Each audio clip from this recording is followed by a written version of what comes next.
Okay, now working out polarity is reasonably straightforward when you've only got two atoms bonded to each other.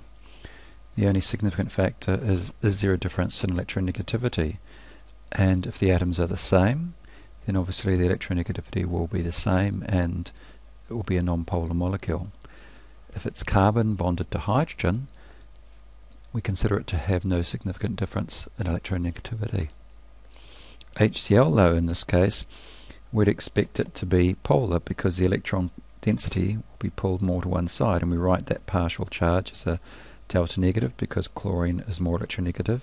We write a delta positive on the H to show that it's a little bit positive because the electron cloud has moved away from it. But when there's more than two atoms, we have to consider the overall shape of the molecule.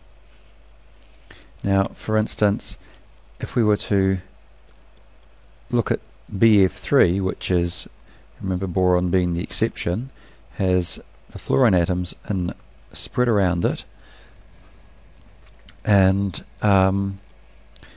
we have a difference in electronegativity, so we would consider, for instance, this to be a polar bond, this to be a polar bond, this to be a polar bond.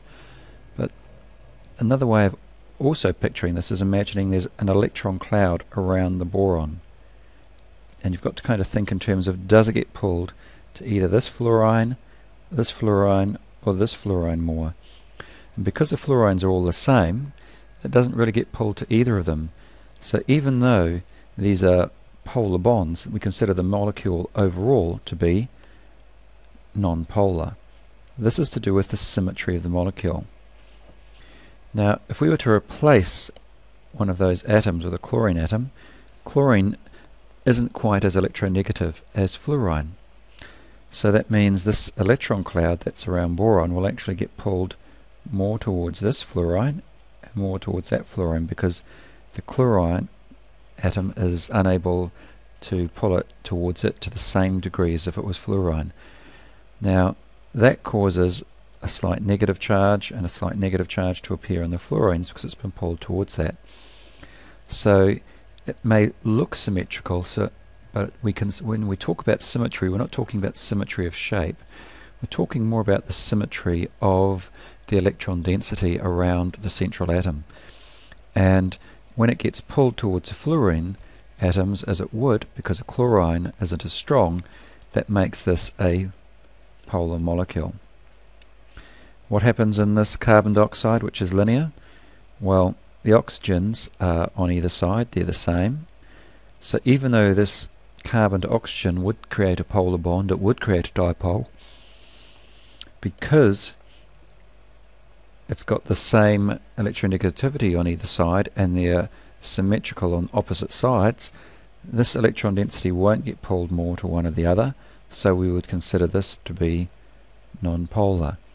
So understanding symmetry in determining polarity is very important. Now in this case we've got what I've hoped to draw at least as a tetrahedral molecule. Remembering that we've probably done a mistake there, I should have done one. This should be coloured in completely, and that one kind of gets that shaded look. This is supposed to be equally placed around the carbon atom, the central atom, in 3 dimensions. Now because, again, this would be considered a polar bond because it's got a dipole that's been created because of the difference in electronegativity. But because of the symmetry of the molecule, we have basically the same atoms that are attached in each place. We would consider that the electron density around the carbon wouldn't get pulled more to one atom, and we would consider that to be non-polar. Okay, but we would say that the symmetry of that of this atom here, we would say it's an asymmetrical in nature because it's symmetrical in nature because but we would consider this to be symmetrical in nature because of the equal pulling on the electron cloud around the central atom. However, if we change to do 2 chlorines and 2 bromines, well, they're both going to create a dipole. This will create a dipole here, this will create a dipole, as will this and this, but there's going to be a difference in the dipole created here as compared to here. So the CCl versus the CBr, and in this case obviously it means the chlorines will pull the electron cloud more towards them. So it's going to go more this way and more this way, and that kind of pulling that cloud more towards them creates an asymmetry, so we'd consider this to be polar, okay, whereas that would be non-polar. So it's important to be able to make that distinction.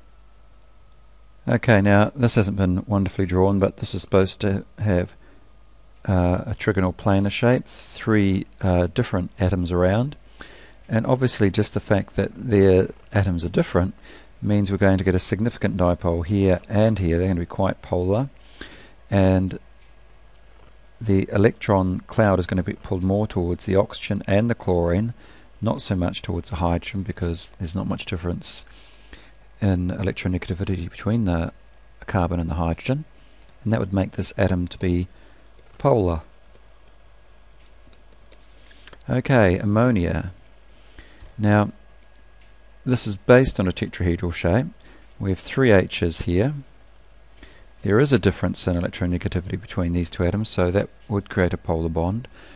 Now the shape of the molecule, or the symmetry of the molecule rather, when we consider it, there's nothing really bonded here, so that means the electron cloud would actually get